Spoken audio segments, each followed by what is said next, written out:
Welcome to the FarmED podcast. My name is Jonty Brunyee and I'm the head of sustainable farming and food systems here.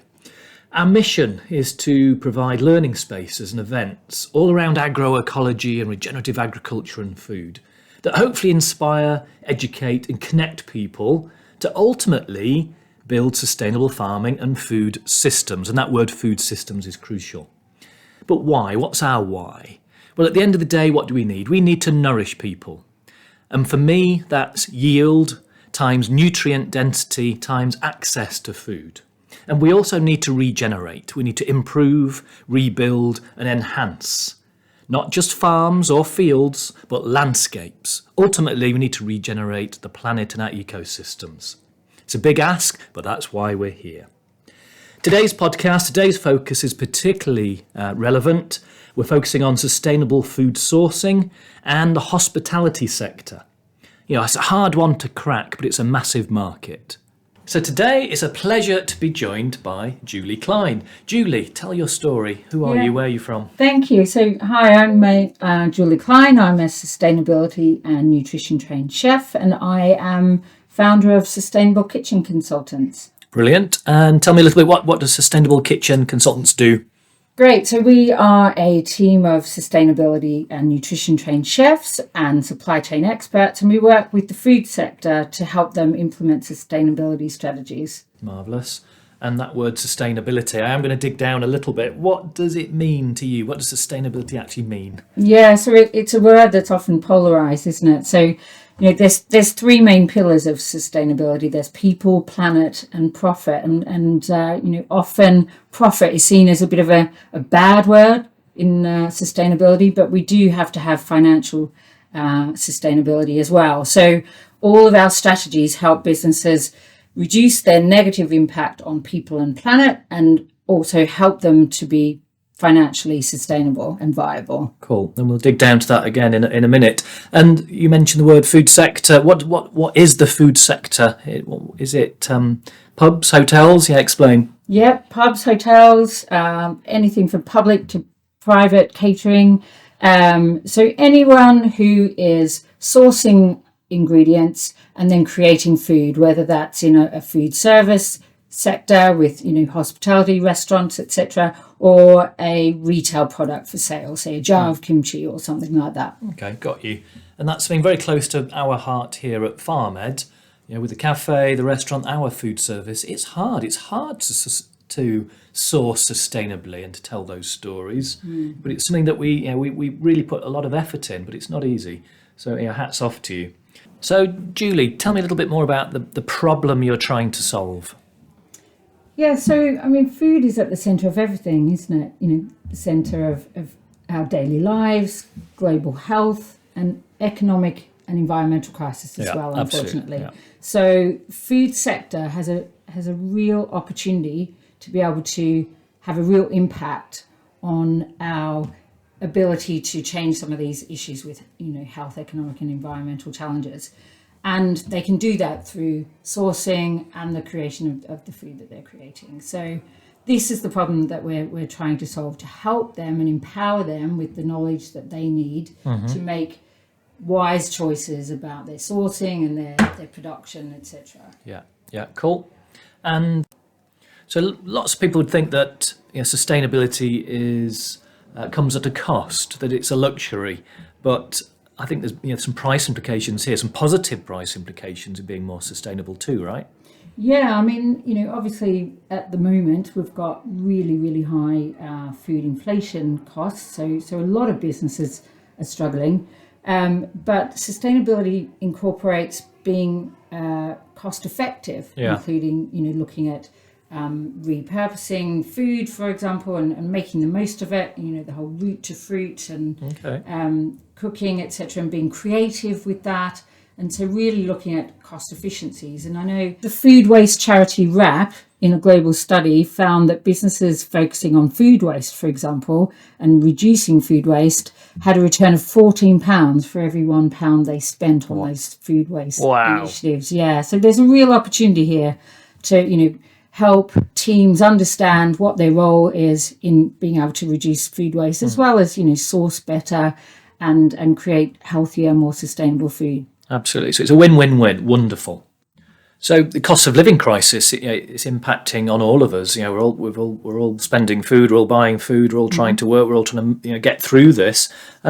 Surely, as times are harder, we spend less in the food service sector, or is that not quite true? Well, interestingly, so historically, when there's been economic downturn in the past, consumers tend to go out less, yes, but they spend the same amount because they make reductions in other parts of their lives. So they may not go on that holiday to Thailand, for example, or, buy a big ticket purchase like a new car. Yeah. So there's lots of stats on that. Plus home delivery is still performing really well. Yeah, the Deliveroo. Yeah. So there's still, really good avenues for food sector businesses to optimize on with consumers. And I guess it's that home delivery particularly, that's when our sustainability ethics really drop. It arrives, it's in this packaging, we just want it cheap, cheerful and convenient, quick. Yeah. And the sustainability thing is the one that probably drops off. Real concern.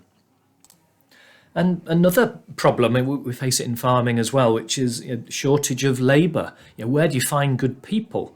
How's that affected, whether it's with Brexit or cost of living, etc.? How's that affected the food service sector? Yeah, it's been a real challenge. So Brexit and COVID lockdown, a lot of staff in the sector actually sought other jobs. So there has been a real shortage of staff. But what's really great is employers have been increasing pay to attract and retain good staff. So there's been an industry-wide 11% increase in pay in the hospitality sector alone in the last 12 months. So things are improving there. And so we're paying people more. How does that work in reverse? What do the chefs, what do the front of house team want? There's probably some payback here too. Yeah, so it's interesting. So we've found some research that showed 68% of job seekers who want to work for an employer that is doing something positive for the planet's future, and they say 33% of those say that sustainability affects their job search. So, this is really positive, and I think food sector employers can really stand out by investing in staff, not only by increasing pay, but also perks like training, etc., that address those things. Okay, so there's good news there for purpose-driven employers. Yeah, that's cool. Agreed. Yeah. Okay, but at the end of the day, we're consumer-led. Do consumers really care?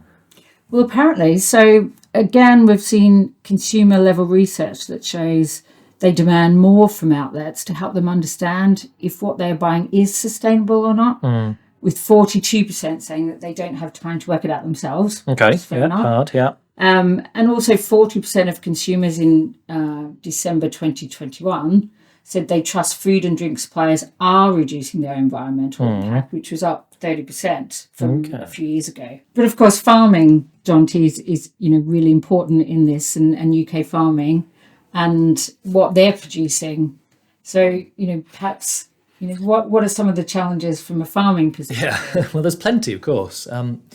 Lots of us are trying to move to a really positive agroecological or regenerative future. We're doing more for our soils, building ecosystems, working more on nutrient cycles, water cycles, landscape scale stuff. It's happening.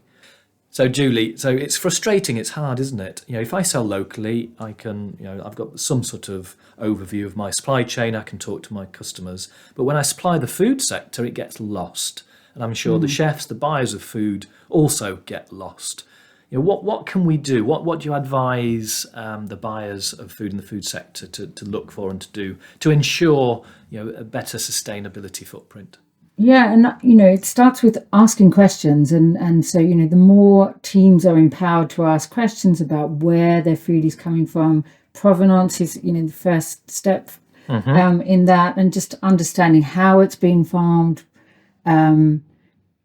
It's a good start. Absolutely. I always recommend that. Not just about where it come from, it's how it's been farmed. Yeah. And so asking questions is key, and only then can we start then incentivizing other farmers as well to farm better and get a better supply chain. Yeah. So that relationship's key, but it only takes us so far. Of course, time is hard. Chefs don't always get time to go around farms, and I could tell you my veg is very sustainable, and you'll believe me. But how can we prove that? What's the role of labels? Yeah, I think we need to push for better. quite frankly. I mean, a lot of the software programs that chefs can order food from don't even have provenance as a starting point, for example, or whether it's organic or not. Yeah. And, and I think there are very real reasons and challenges in the supply chain, consistency of supply, that's why that's happening. But it's a problem, and so we need to be able to encourage people to ask more questions. Yeah. And what labels should people, if I was a chef, what label should I look for? There's Red Tractor. What else is out there? There's leaf, there's organic, so there's a number of things. Pasture for Life, maybe. Pasture for Life is a good one. And, in our training, we encourage people to, understand what the different labels mean and what's important for them as a business as well. Okay, so that's good. So ask questions, understand, look for labels, absolutely. Does it still go far enough? Do we need better labelling? Yes, I think we do. Good, I agree. And I something I'm a big fan of is something like the Global Farm Metric. Yeah, Sustainable Food Trust are working on that right now. It's nearly ready for big launch. And that brings all the metrics together in one place, and we could use it across all farms and all food products. We're desperate for something like that in the industry that we can all work with. Yeah. So hopefully, people in the food sector can help us push for that. Julie, we often hear also about, particularly on meat, less is better, that we should be eating a lot less, particularly red meat, or I personally think we've reached peak chicken and peak pork. What's your view on that? But there's a lot of beef bashing, isn't there? And that, restaurants are being asked to reduce their Scope 3 emissions and reduce meat from their menus, and less but better meat. And, our training really helps people understand, well, what does less and better mean? Okay. Because, what does it mean from your perspective, Jonty? I struggle a little bit with less is better. It's more nuanced than that. At the end of the day, we need to eat more sustainable meats that contribute to regenerative, grazing practice, build soil, etc. Livestock play a crucial role in most regenerative systems. So for me, it's too simple an argument to say less and better. We just want better. Exactly. And in some cases, in some cultures, in some bioregions, maybe more meat is an okay thing if it is extremely sustainable. So, but generally I'll go with a message less is better if we are ensuring better. But then I worry about protein substitution. If we eat less beef, what we're going to substitute that with? Something that's more sustainable or less? Where's that soya coming from? Well, there's some wonderful British growers of wonderful legumes and pulses and grains, etc. So this is changing, which is fantastic. Yeah, but it's a dilemma for all of us. That avocado dilemma. But we're working through it slowly. More British pulses is absolutely one great idea. But personally, I'm a pasture for life farmer. I'd support that one. And of course, we've not really talked about nutrition today either. How much detail do you go into on the courses in your work on the nutritional value of the menus? Yeah, certainly. And this is very much linked to sourcing strategies and why people need to ask questions of their suppliers as to how their ingredients have been farmed, because that's going to have a bearing on the nutritional content of those ingredients. Plus also, because we're nutrition trained chefs, we then provide input in terms of how to create a nutritionally balanced but delicious meal. It's not all about calories. Something could be, low in calories, but not necessarily nutritionally what we need. And something actually could be low in carbon and not necessarily what we need from a nutritional point of view as well. So we bring that all to life in our training. It's complex, but we're getting there. Thank you. Wonderful. So Julie, your main focus is training in the food sector. Tell me a little bit about what sort of courses, knowledge exchange stuff you're doing at the moment.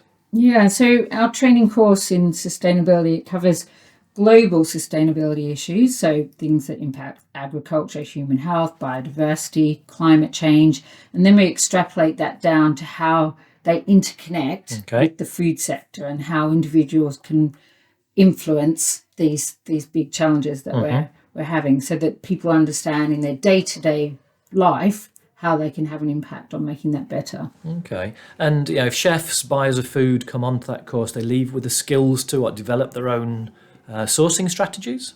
Yeah. So all our training is designed to empower people to implement their own strategies, but we provide guidance in that. So we cover a number of things. So we have an introduction, which is for the whole team, but then we drill down into specific things for chefs, say sustainable sourcing strategies, and then menu development, so specific hands-on in-kitchen recipe development work, really focusing on low carbon, seasonal, reduced waste, all of those great things. Maybe even fermentation and pickling as, elements of reducing waste. And then we have this whole bit about customer communication so that the front of house teams know how to talk about sustainability as well and what all the great things the business is doing to be more sustainable. Sounds good. And the great news is we've got a course coming up at FarmED, a one-dayer with you. And the FarmED team will be talking about the challenges as farmers to produce great food, nutritional density, soil health, etc. And then you'll be doing what? What's your bit on that course? Yeah, so it's a real opportunity for teams to consolidate their understanding of sustainability issues in the context of food growing and farming.